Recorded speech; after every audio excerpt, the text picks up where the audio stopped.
Councillors, we're down to the last item, budget carry forwards. Yep, Robert and Albert here.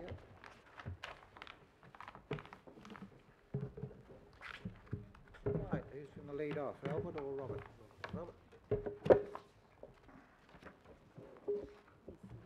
Good afternoon, councillors and mayor. So, I guess after hearing from all the year-end results, the carry forward process is the last step in the whole year-end process, and this seeks your approval to carry forward any unspent budget from 2017-18 into this current financial year, and then some of the outer years as well. I've got a few slides just to step you through the process, and then we'll just give a bit of an overview of the report. So through this process, we basically just review the actual results against budget for both CapEx and OpEx, and then we consider the unspent project budgets and as part of the process. The process covers quite strict criteria in terms of what we carry forward, and I'll step you through what we look at in terms of the OpEx, and this is primarily looking at things like timing changes, LDI, and then any unspent budget funded from things like targeted rates. On the CapEx, again, we have quite a strict criteria that we apply through the process, and this is where we're looking at things that it needs to be a specific project. Robert, can we just go back to the last slide and just a little bit slower? Okay. Got it? Because it was just there and then it was gone. Okay. Yep. Right.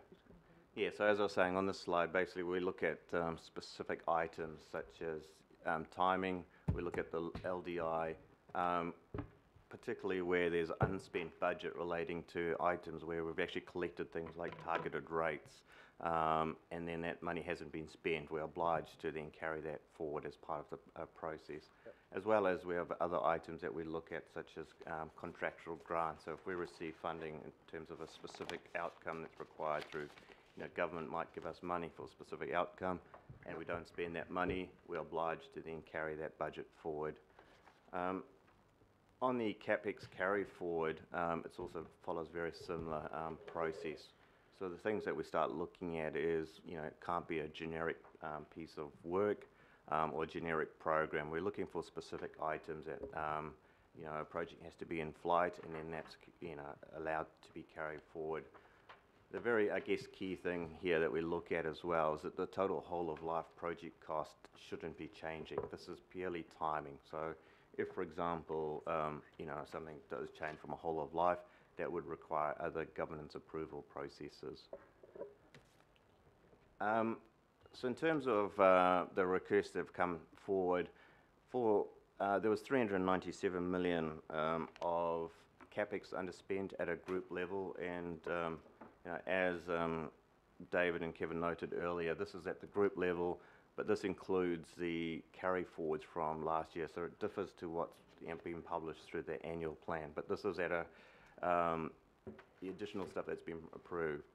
Of that 397 million, 140 million of that we had really actually identified through the LTP process in terms of the expectation for carry forward, and that's been baked into the current LTP numbers.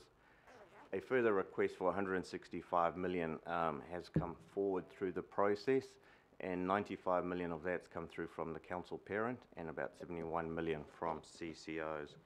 In terms of the council parent, the primary areas is community facilities, as well as $12 million, so that's 60 million from community facilities, and about 12 million from the DPO, and that's primarily related to the city centre, and again that's attached to targeted rate funding.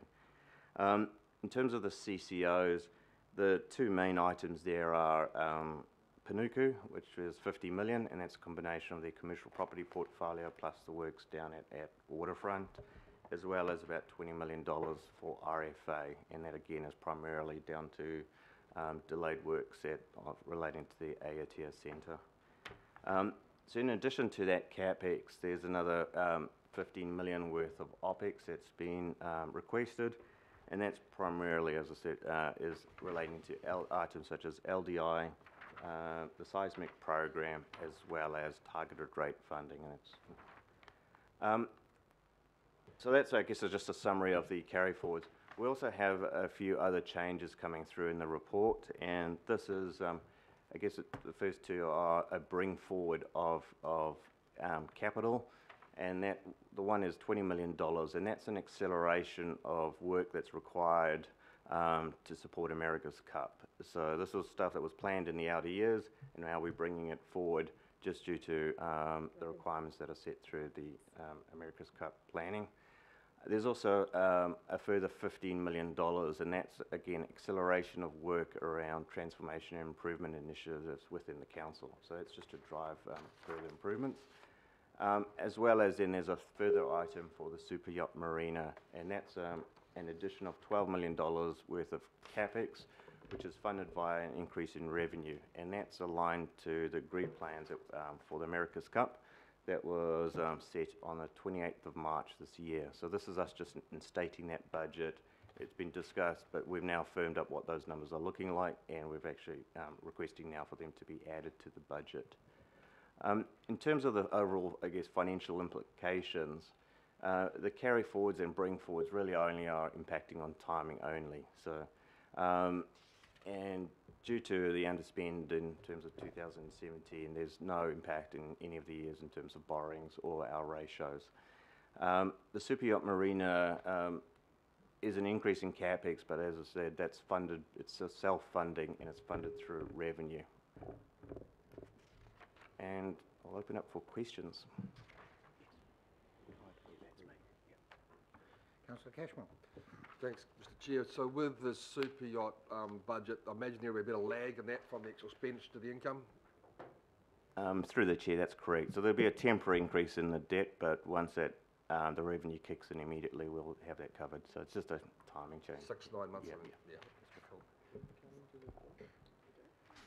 Just looking at Resolution E, is that not exactly what you've just said? It's pretty close, but it's not. Yeah, so through the chair, what we're looking at is, so the numbers are still being worked through. We've got a good indication, a good steer in terms of the overall numbers for the super yacht revenue, but what we're asking there is for the group CFO to actually confirm them and ensure that there's no overall impact for the council group. That was my concern. Yeah. Yeah, okay, all right. So the responsibility is to make sure it comes in above budget. Yeah. Positive. Councillor Darby, then Councillor Watson, then Hills. Yeah, thanks, Robert. And just on the same topic, and it's been a sort of a bit of a gap between when we discussed that, so I need to come up to pace again. So it's a $12 million additional, it's a $12 million investment that has previously been signalled that we have confirmed, so we've confirmed the project in plan, and we're now confirming the funding.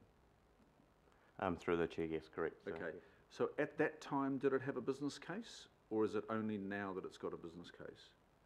Through the chair, so at the moment now it's just got provisional numbers.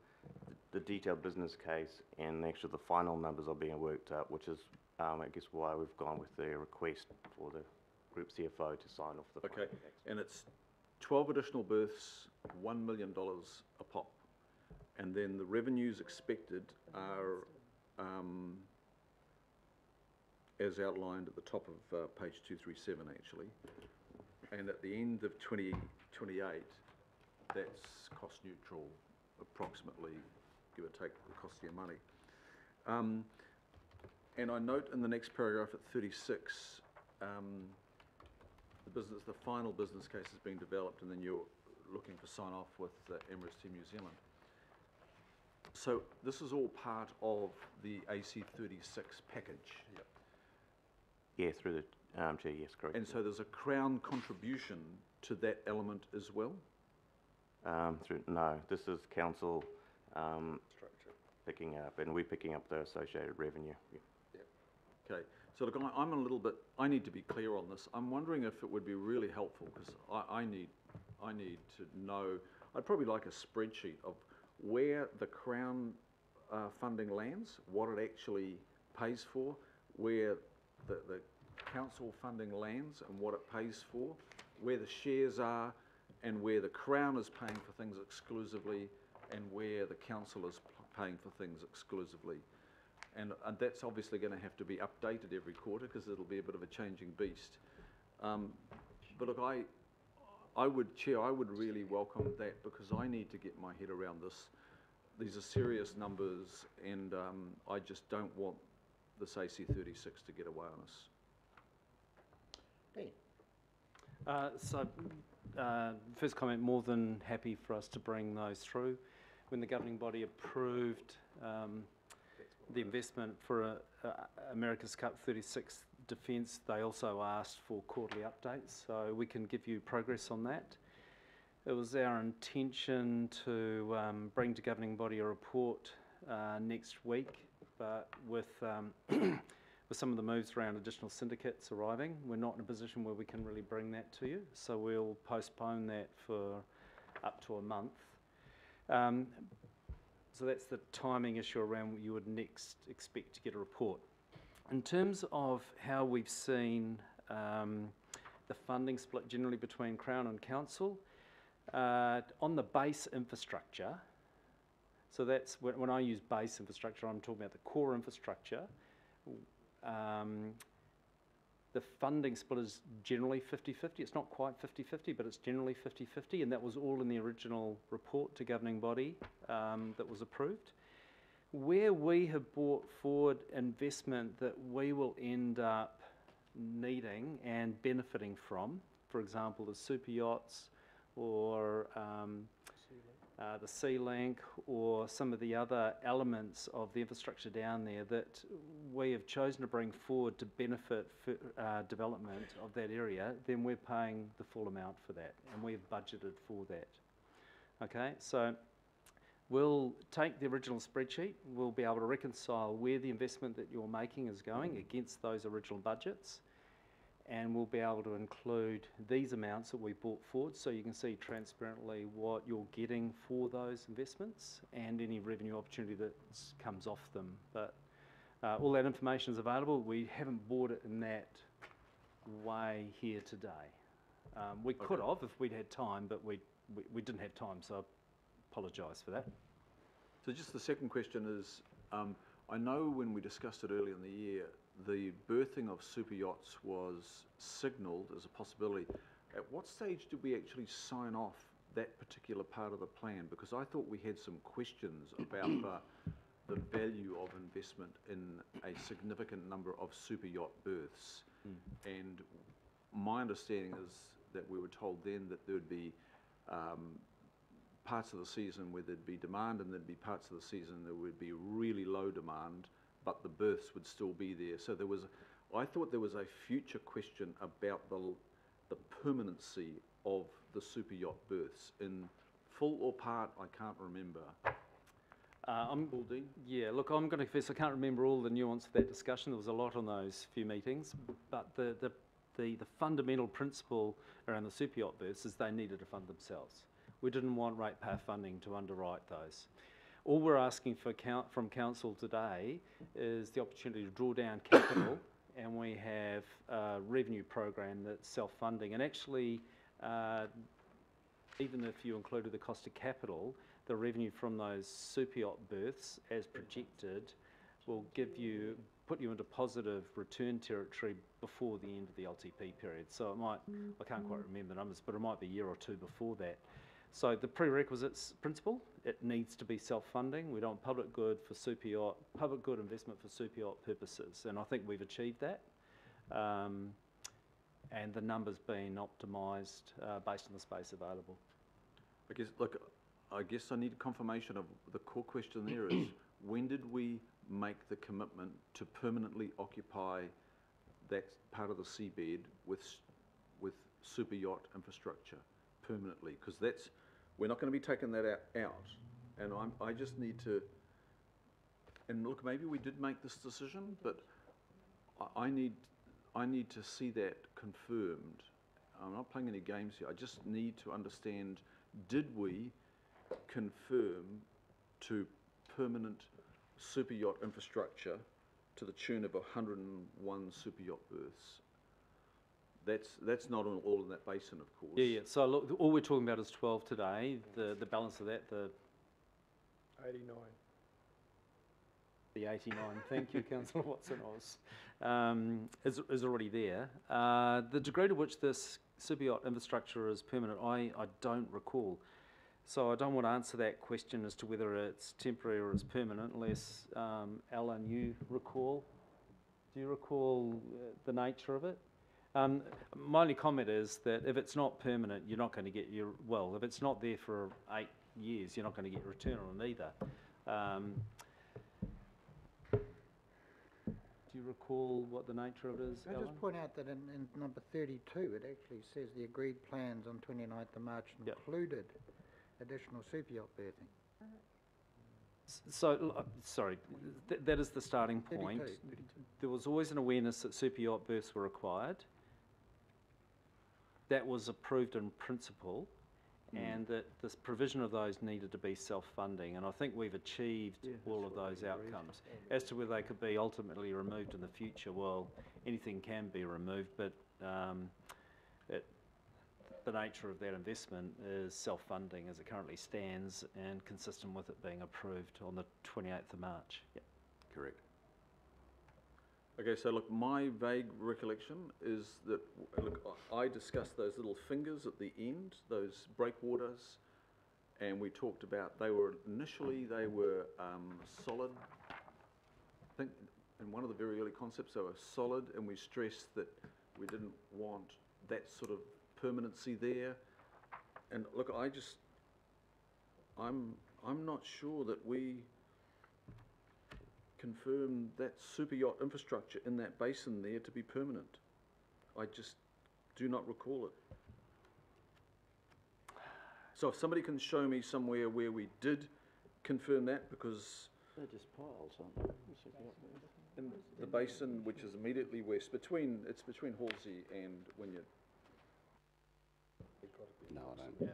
So the thing we're struggling with right now is we don't have access to the governing body decision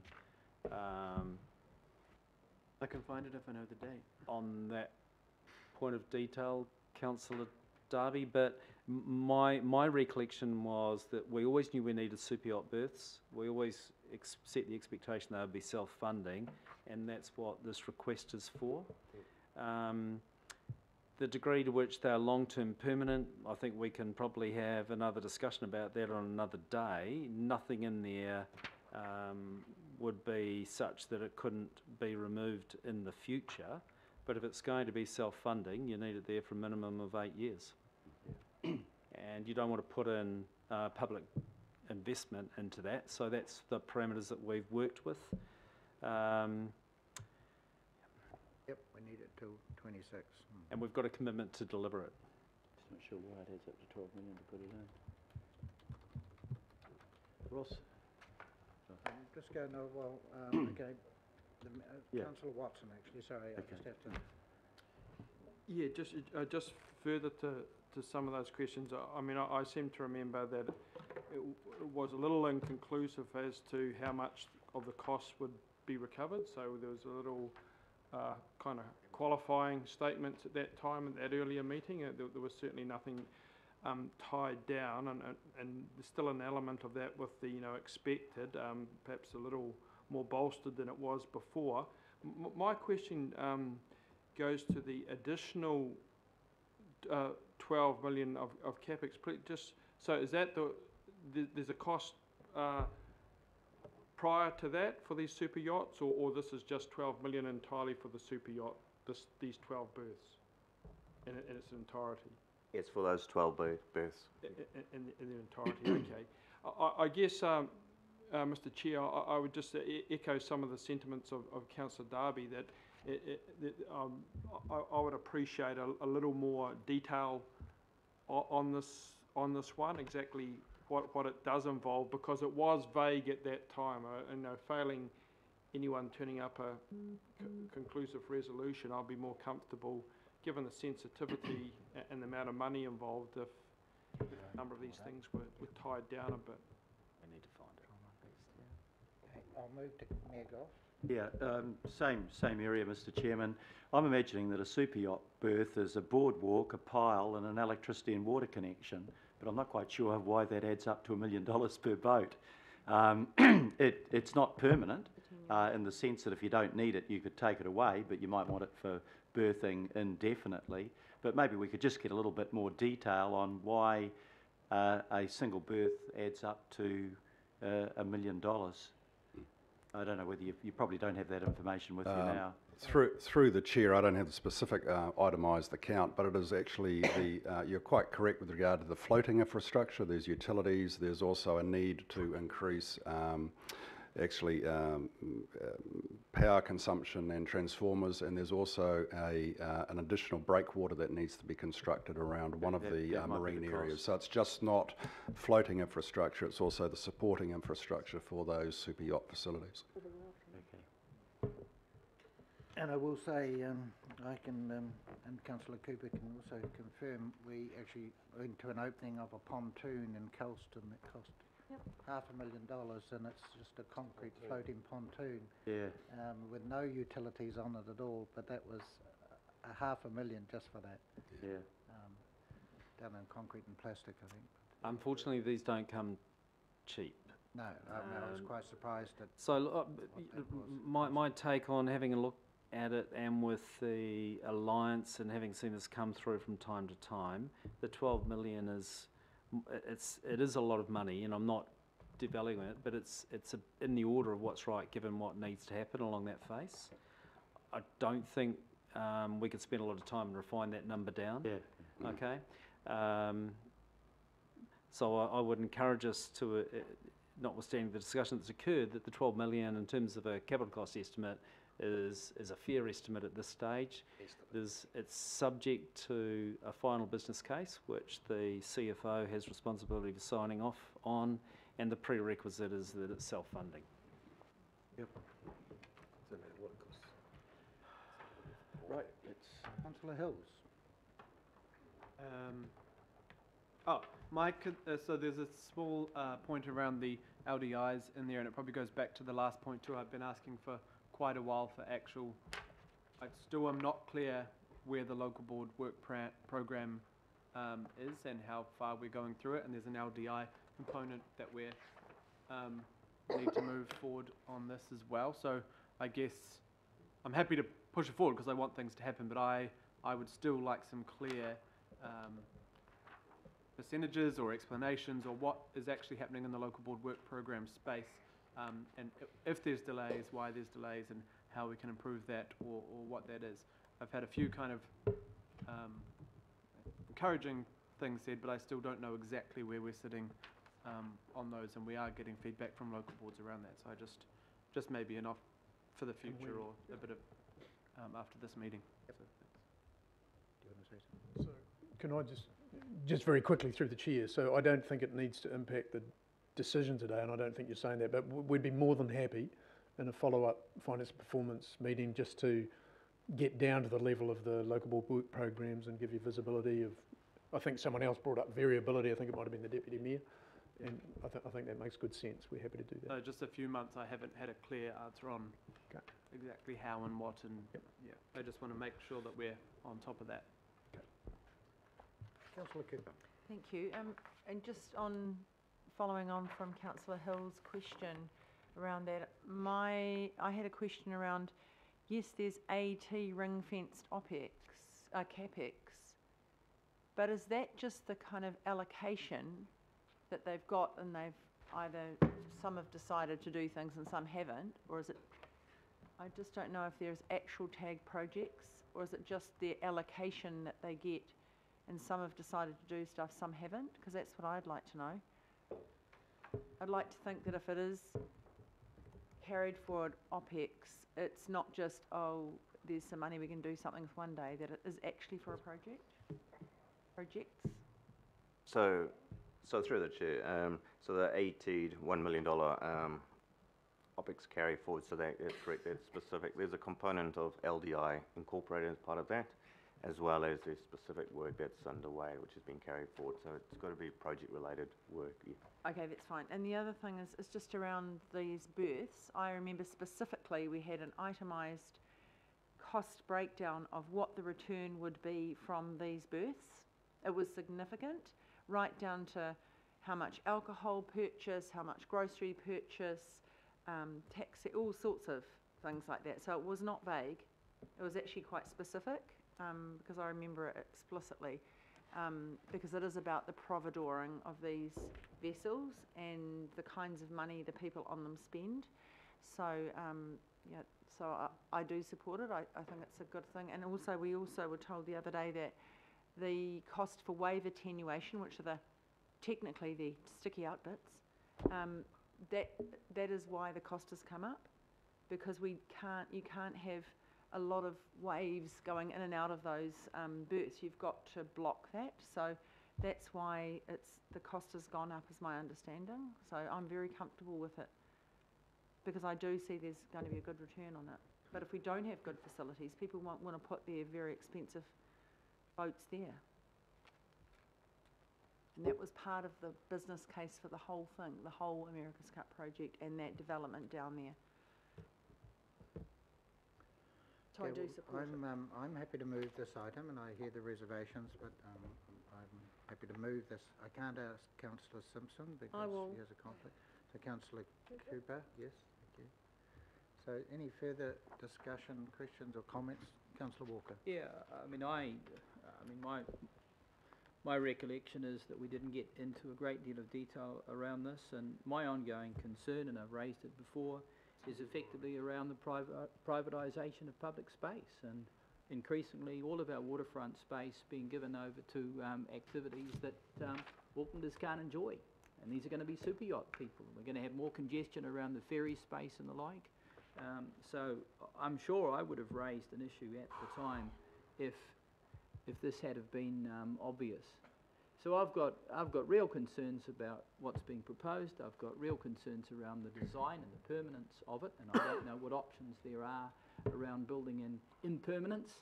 So if there's a downturn in super yachts, we can take stuff out and give it over to the people, because I would have thought this was an obvious place where people, that is the people of Auckland, would be enjoying an enclosed space where there are other public and restaurants and other activities occurring in the vicinity. And the other question I've got, Mr. Chair, that goes to the expenditure that we're outlaying on this package is the certainty around the number of participants in the America's Cup and what latitude we've got to move and pull back accordingly. Through the chair, the only comment that we can really make at this stage is that applications to participate in the America's Cup 36th Defence close on the 30th of November, and America's Cup Events Limited, which is the entity running it, is being very open with us about where they're at in terms of the numbers of syndicates. And there's a huge amount of effort going in to optimise Wynyard Point to see if we can provide for the bases and the demand that they see coming. But the numbers are down on the earlier projections. That's what I hear. It's still open. But we've got just short of 2 months to go. They're in active discussion. Of the syndicates that they expected to be signed up, they've currently got 4 confirmed. There's another 2 very close to it, so we're providing for 6 syndicates. And we originally planned for in the order of 11 boat berths, and they optimistic that there'll be more. So I don't see anything dramatically changing from what we originally planned for at this stage, Councillor Walker, and we can only go on that and with best intent. There's 2 months to go. And there's always a lot of room that goes around America's Cup events as well. I guess my concern is what's been voiced in the media is this is an entirely new design of boat. It's hugely expensive for the syndicates, hugely expensive, and that is the reason, one of the reasons, why there aren't too many competitors. I mean, this is basic stuff. So I would hope that we're going to have a lot more information so that we're not led down a path whereby we've sunk a whole lot of money wastefully and occupied a significant part of our valuable harbour. Well, we have approved the America's Cup Yeah. plan and to go ahead, and obviously we hope there's as many as possible, and probably more importantly, we hope we win, and we hope we win again after that. So, Councillor Darby. So look, I've just found the minutes and I can't find a motion that actually says we confirmed that. The motions that became a resolution talk about the approval of the Wynyard Hobson proposal, extension of Hobson Wharf, use of the event centre, and 5 bases on the land side of Wynyard. Now, I don't know whether that approval of the Wynyard Hobson proposal means everything that was on a plan. Yep. I'm not playing any game here. I'm not convinced that I have the information. I'm just not. Can I talk to that, Councillor Darby, and through the chair? So I managed to get hold of the minutes. I've found the minutes, but we've also, with some quick work, managed to find the agenda paper, which supported the minutes. Okay. So in the agenda paper, which was approved. Yeah. Sorry? You were just looking for a reference. Yeah, can we see the minutes? May 31, is it? 29th, March 29th. March 29th. Is that 29th. confidential? I've got the This actual was an proposal on addendum PDF, agenda. yeah. Yep. I'll read it out. We'll be able to get it, but I'll read it out for you. Can we just clarify, is that a confidential? It is, but there's Oh. It's being recorded. It's an addendum. Or maybe we can all look it up ourselves. that's right, but I'm not. You I don't think have in to this say it. instance, I'm not going to be breaking Okay, confidentiality. It's a general description Yep. of what's included in associated works across the water space. Okay, so this is what was approved in the confidential in that meeting, which was confidential. We've just heard what the decision was. This is the input to that decision. It relates to associated works across the water space, construction of temporary and permanent wharf structures and water space between Wynyard Point and Wharf, okay, to provide functioning yards for bases on Wynyard Point, breakwaters to provide adequate water environments for new boats, under wharf works and dredging, associated berths, fencing of facilities for all bases and super yachts, okay? And there was a discussion around that, and there's a diagram to support that in the agenda paper, and relocation of Sea Link and the commercial fishing fleet subject to commercial agreements.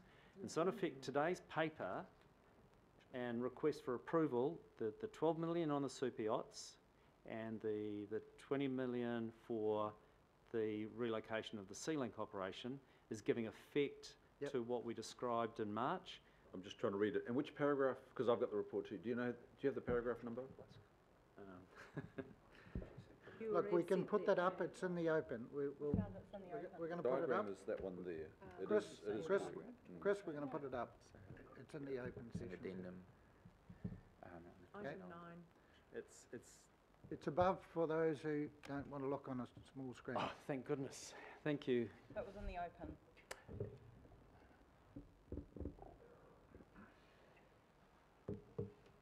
Yep, well, it's pretty clear for all bases and super yachts.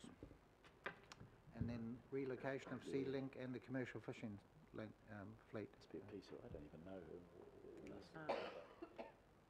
Yeah, he sounds like it. Right, And- I'll just give people a little bit of time to absorb it. Can I, excuse me, Chair, can I also, so that's the text describing it.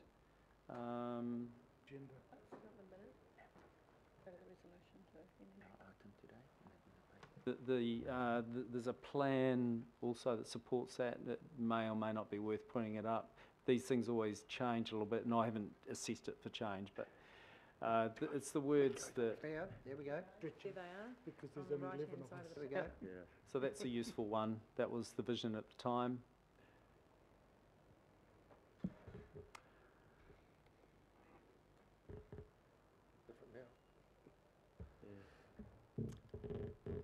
Okay, I've got it, and I'm satisfied from reading it. I needed to be satisfied. Yep. So that's no, fair enough. Very good, Chris.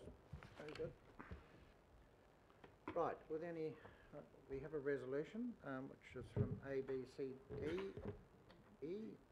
I have a seconder, moving a seconder, I'll put that. All those in favour? Aye. Aye. Against? Yeah. Okay, you want it recorded, councillor Walker? Yeah. Okay, righto. Anything. For E against. And councillor, yep, Stewart for E. We'll So record can I both just those. clarify, councillor Walker, you're against the whole A to E, or just E? He's the operate, the others is brought forward when. He will come and talk to you afterwards. So, thank you, folks. Sorry, just abstain from E. Sorry, E. you Abstain, abstaining, John? yeah. Yep. Okay, so we can note that John Watson is abstained from E. Okay. E. And you're recording against E, so that's fine. So one abstention and two against. Recorded Thank against you. F, please. Sorry? Recorded against F. Go away. Right. Thank you very much, folks. Thank you, everyone. Thank you, staff. Like to use. Thank you, everyone. Looked like it did.